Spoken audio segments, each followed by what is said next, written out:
At 6:47 on the morning of September 3, 1982, Harold Pemberton stood in the basement of his Philadelphia row house, holding a magnifying glass over a penny stamp that shouldn't exist. 67 years old, 42 years as a postal clerk, 0 breakthrough discoveries. Until now. The stamp was British. Queen Victoria. 1 penny black. Issued 1840.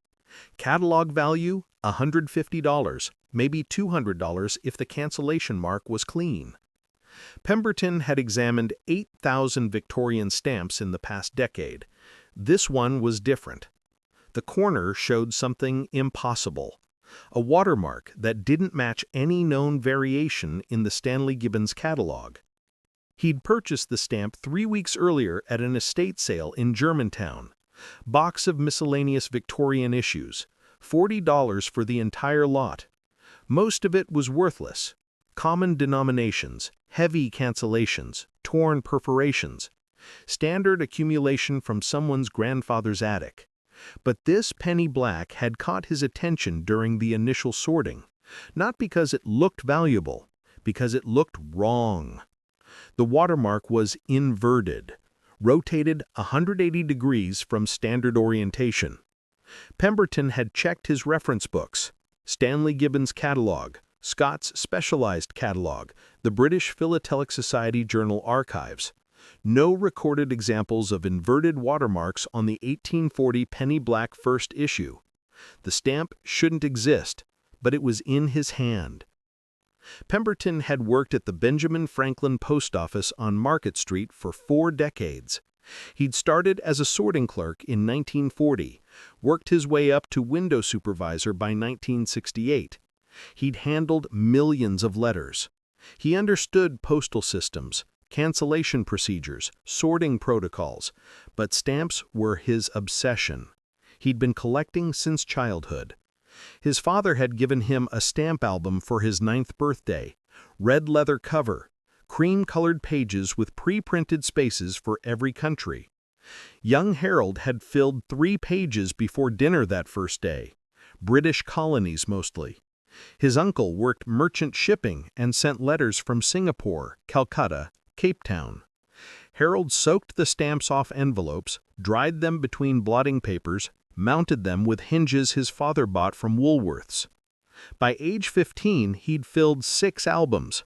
By 25, he'd specialized. British Commonwealth issues from 1840 to 1900. The Victorian era produced thousands of stamp varieties, color variations, watermark differences, perforation measurements. Most collectors focused on the famous rarities, the British Guiana 1-cent magenta, the inverted Jenny, the basil dove. Pemberton focused on something else: errors, manufacturing mistakes, stamps that shouldn't have been released, inverted watermarks, missing colors, double impressions, perforation shifts. The postal authorities tried to destroy error stamps before they reached circulation, but some always slipped through. A pressman didn't notice. A postal clerk was careless. A sheet of stamps with inverted watermarks got distributed to a London post office in 1840, and 142 years later, one of those stamps had survived. If Pemberton was right about the watermark, he was holding something worth more than his pension. Inverted watermark errors on Victorian stamps sold for tens of thousands, sometimes hundreds of thousands of dollars. The 1851 Canadian 12-penny black inverted watermark had sold for $180,000 in 1979. The 1847 Mauritius Post Office error had sold for $380,000 in 1980. But those were famous errors, documented, cataloged, known to exist. An undocumented, inverted watermark on the 1840 penny black first issue? No price ceiling.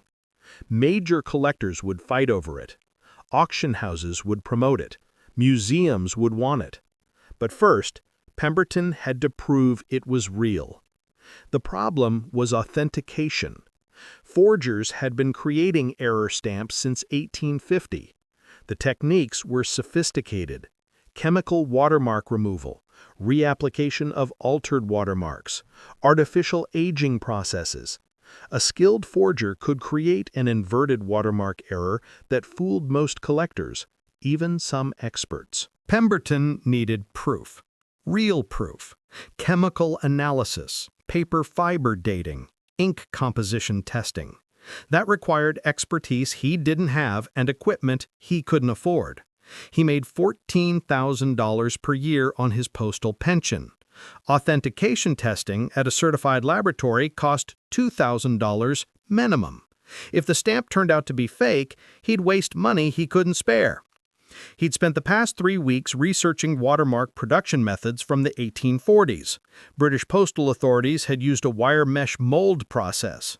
The watermark wire pattern was woven into the paper mold before pulp was added. When dried, the paper showed the watermark as areas of differential thickness. You could see watermarks by holding stamps up to strong light or by using watermark fluid. Pemberton had tried both methods. The watermark was definitely inverted. But that didn't prove it wasn't forged. A skilled forger could create inverted watermarks using chemical transfer processes developed in the 1920s. The only way to confirm authenticity was microscopic analysis of paper fiber alignment at the watermark location. Natural watermarks showed fiber disruption patterns that matched mold wire placement. Forged watermarks didn't. Pemberton pulled out the yellow pages. Philadelphia had 3 stamp dealers who might have access to microscopic analysis equipment. He called the first one. Morris Goldstein, Rare Stamps and Postal History, 1520 Walnut Street. The phone rang 8 times before someone answered. Goldstein listened to Pemberton's description: penny black, first issue, possible inverted watermark. Goldstein asked if Pemberton had authenticated it. Pemberton said no. Goldstein said bring it in. Thursday afternoon, 2 p.m. Don't touch it with your fingers. Use tongs. Keep it in a glassine envelope. Pemberton spent 3 days preparing. He photographed the stamp from multiple angles using his wife's Polaroid camera. He made detailed notes about where he'd purchased it, how he'd stored it, what references he'd checked. He measured the perforations with a perforation gauge, 14 by 14.5, standard for 1840 issue. He examined the cancellation mark, Maltese cross type, red ink, applied correctly for London Postal District. Everything about the stamp was correct except the watermark. That single inverted detail either made it worthless or priceless. Thursday arrived cold and overcast. Pemberton took the Market Frankfurt line to 15th Street, walked 3 blocks to Goldstein's shop. Small storefront, narrow staircase to second-floor office. Glass cases filled with stamps in display mounts. Goldstein sat behind a desk covered with albums, catalogs, and a binocular microscope that looked expensive. Goldstein was 54, third-generation dealer, known for expertise in British Commonwealth material. He'd authenticated stamps for major collectors, served as expert witness in fraud cases, published articles in philatelic journals. If anyone in Philadelphia could confirm whether Pemberton's stamp was real, Goldstein could. Pemberton handed him the glassine envelope. Goldstein used tongs to remove the stamp, placed it on a black examination card, positioned it under the microscope. He adjusted the focus, studied the watermark area for 3 minutes without speaking. Then he switched to transmitted light, held the stamp over a high-intensity lamp. The watermark showed clearly: crown and small letters, inverted orientation. The fiber disruption is consistent with mold press manufacturing, Goldstein said, not chemical transfer. The ink shows correct oxidation patterns for 140-year aging. The cancellation is period accurate. The paper stock matches documented examples from 1840 production runs. Pemberton waited. This is real. This is an undocumented error variety that shouldn't exist. I've never seen one. I've never heard of one. There's no reference to inverted watermarks on the 1840 penny black first issue in any published catalog. Goldstein asked if Pemberton wanted to sell it. Pemberton said he didn't know.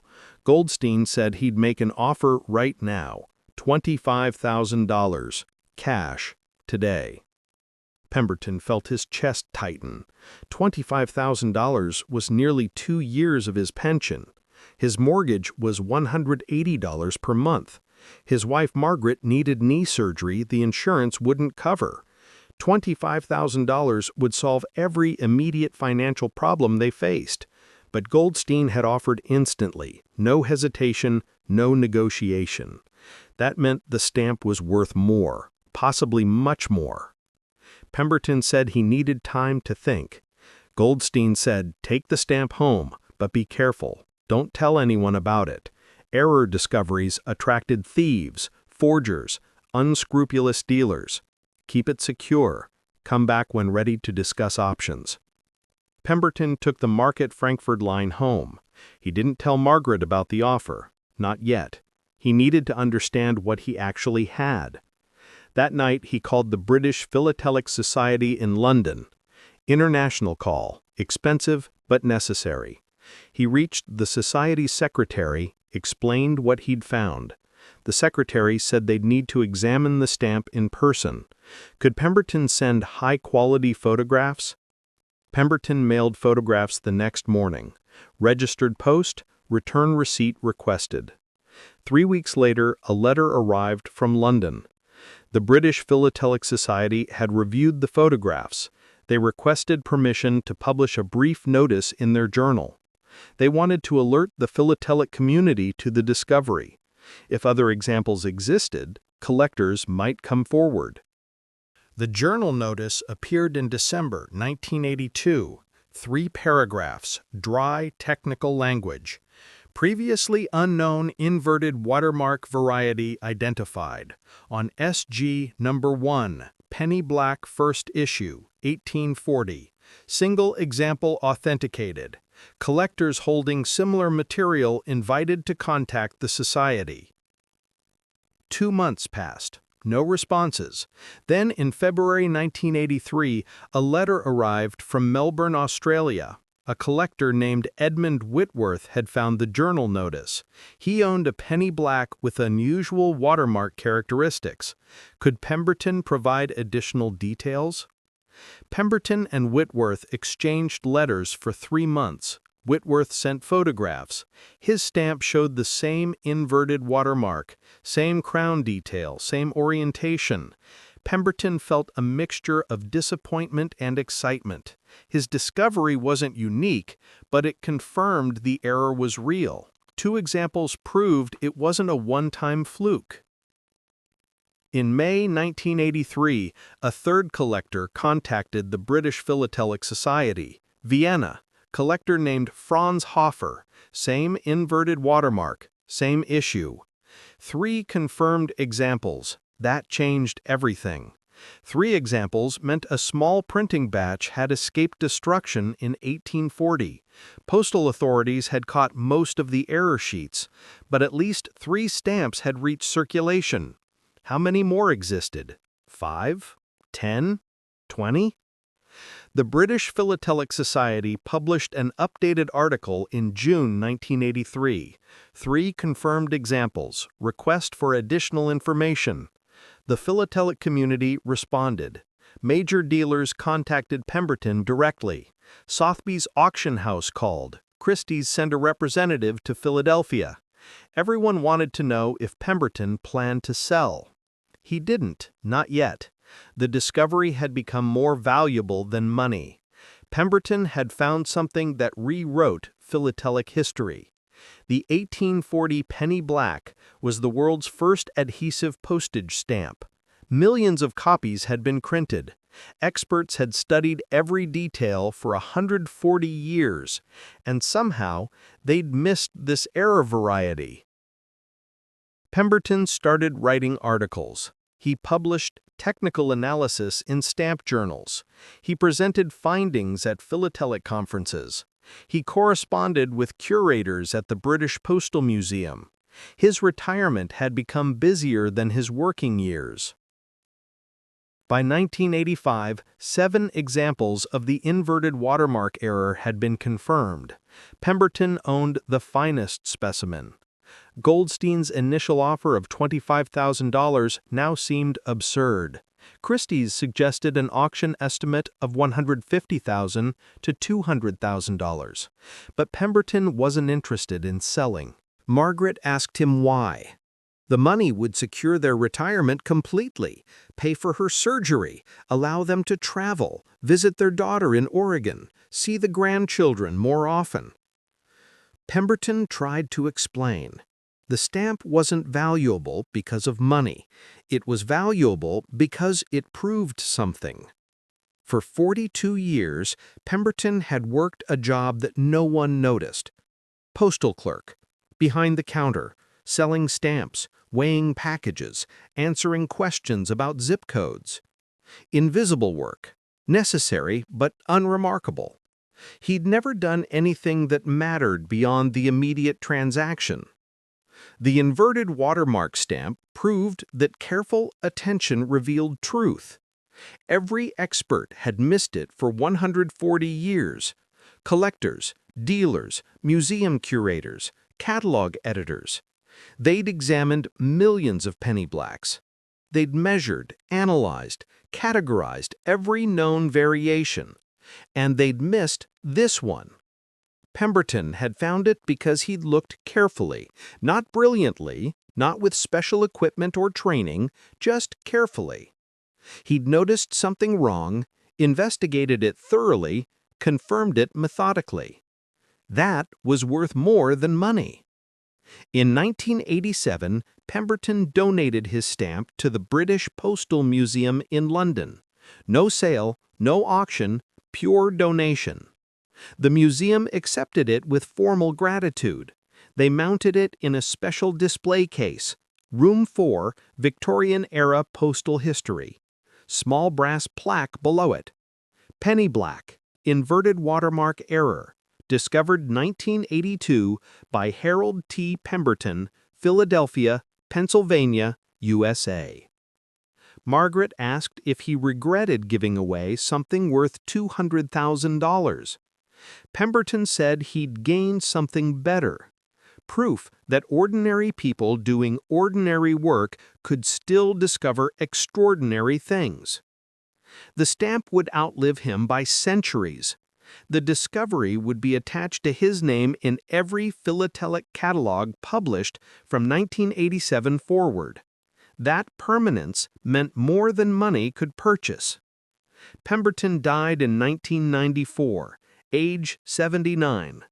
Survived by Margaret, his daughter Patricia, 3 grandchildren, and a stamp that rewrote postal history. The British Postal Museum still displays his penny black in Room 4.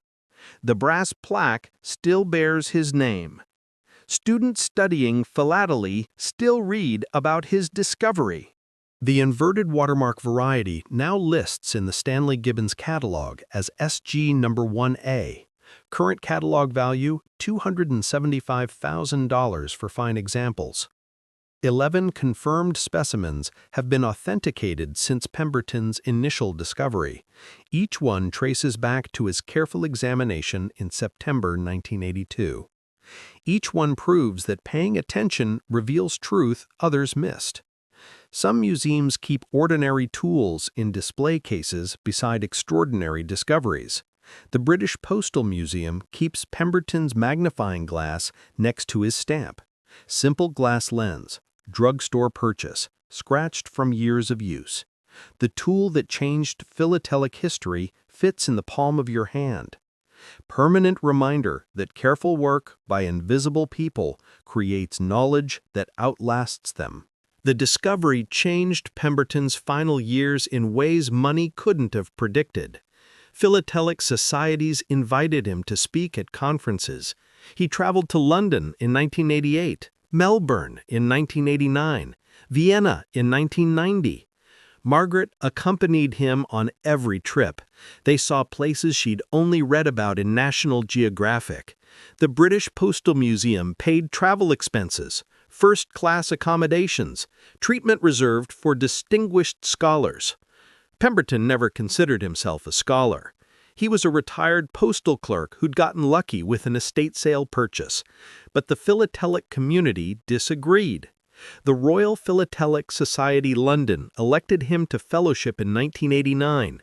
The American Philatelic Society awarded him the Luff Award for Distinguished Research in 1991. Universities invited him to lecture on authentication techniques and error identification. He accepted every invitation, not for recognition, for something more practical. Young collectors needed to understand that major discoveries didn't require wealth or connections. You didn't need access to famous collections or auction house insider relationships. You needed patience, attention to detail, and willingness to question accepted knowledge. Pemberton's standard lecture followed the same structure. He'd describe the estate sale, the $40 box lot, the moment he'd noticed the inverted watermark. Then he'd explain his authentication process, step by step, no shortcuts, no genius insights, just methodical verification using tools any collector could access: magnifying glass, reference catalogs, patience. The audiences were always mixed. Experienced collectors who'd spent decades assembling specialized collections, dealers who bought and sold million-dollar rarities, museum curators responsible for National Postal Archives, and scattered among them younger collectors, teenagers, college students, people just starting to explore philately seriously. Pemberton directed his lectures toward the younger collectors. The experienced dealers and curators already understood authentication principles. They didn't need his advice, but the beginners did.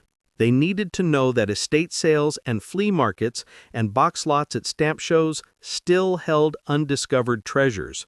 The experts hadn't found everything. Catalogs weren't complete. There were still gaps in human knowledge waiting to be filled.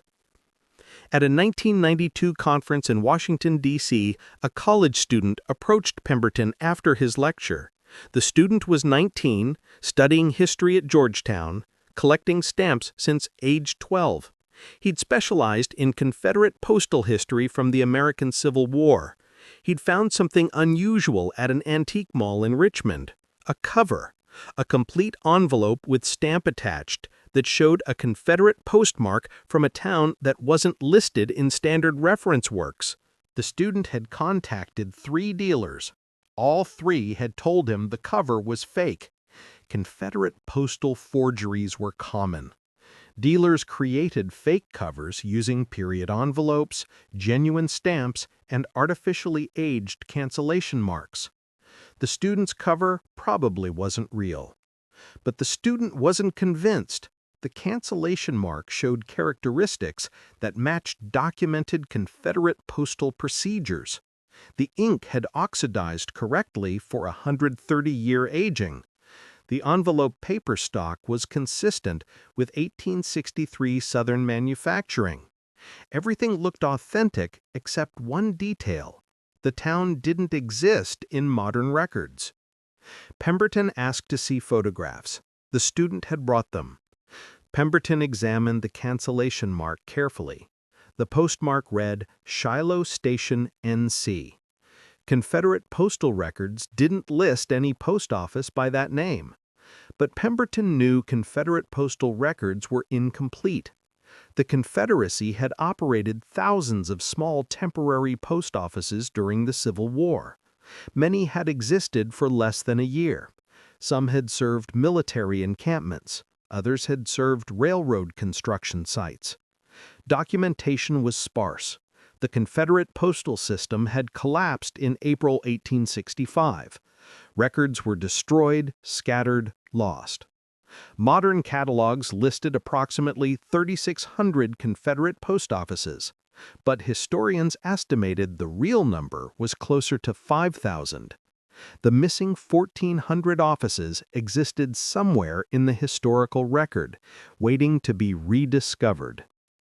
Pemberton told the student to keep researching. Check military records, railroad construction documents, county property deeds from 1863, local newspaper archives. Don't trust dealers who dismissed the cover without thorough investigation. Trust your own careful research. The student took Pemberton's advice. He spent 6 months in university archives and historical societies. He found a reference to Shiloh Station in an 1863 Raleigh newspaper. Small notice, buried on page 4.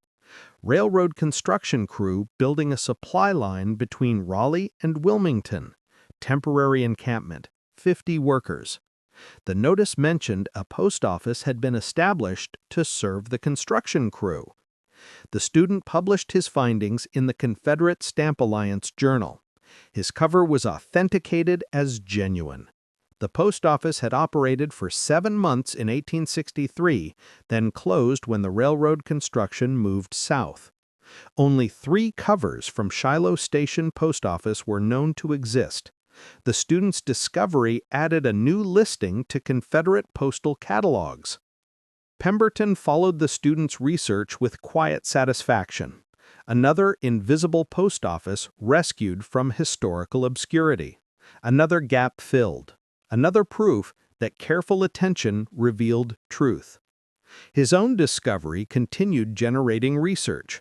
The British Postal Museum commissioned a study of 1840 printing procedures. They wanted to understand how the inverted watermark sheets had been produced. Were they intentional test printings, manufacturing errors, deliberate variations for specific postal districts? The museum hired a paper conservation specialist to examine Pemberton's stamp under electron microscopy. The specialist analyzed fiber composition, watermark wire impressions, and ink penetration patterns. The report concluded the inverted watermark resulted from a paper mill error in January 1840.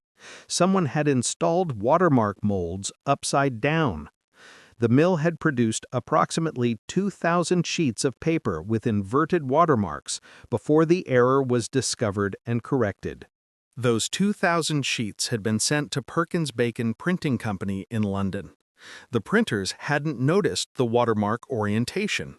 They'd printed normal penny blacks on the inverted watermark paper. The stamps had been distributed to post offices throughout London in February 1840. Postal authorities had recalled the error stamps in March 1840, but some had already been sold and used.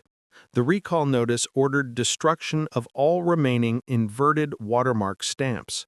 Most were burned, but perhaps a dozen had already passed through the postal system, stuck on letters, delivered to recipients, saved by early collectors.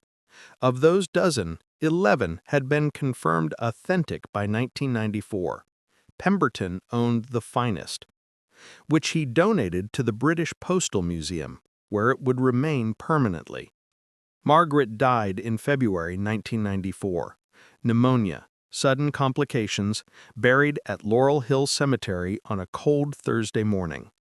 Pemberton outlived her by 7 months. His daughter Patricia found him in the basement on September 8, 1994. He'd been examining stamps. A partially completed album lay open on his workbench, British colonial issues from the 1880s. He was 79. Patricia sorted through his collection after the funeral. 10 albums, 4 boxes of unsorted accumulation, thousands of stamps mounted on pages with careful handwritten notations, countries, dates, catalog numbers, purchase locations. Pemberton had documented everything.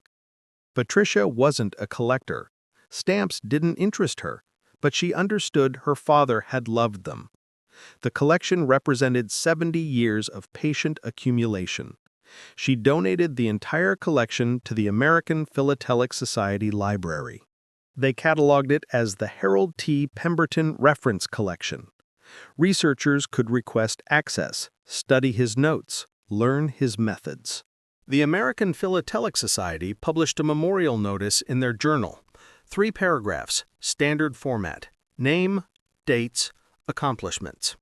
The notice mentioned his discovery of the 1840 inverted watermark error. It mentioned his Luff Award. It mentioned his fellowship in the Royal Philatelic Society, London. It didn't mention the 42 years behind a post office counter. That part of his life was invisible, unremarkable, not worth recording.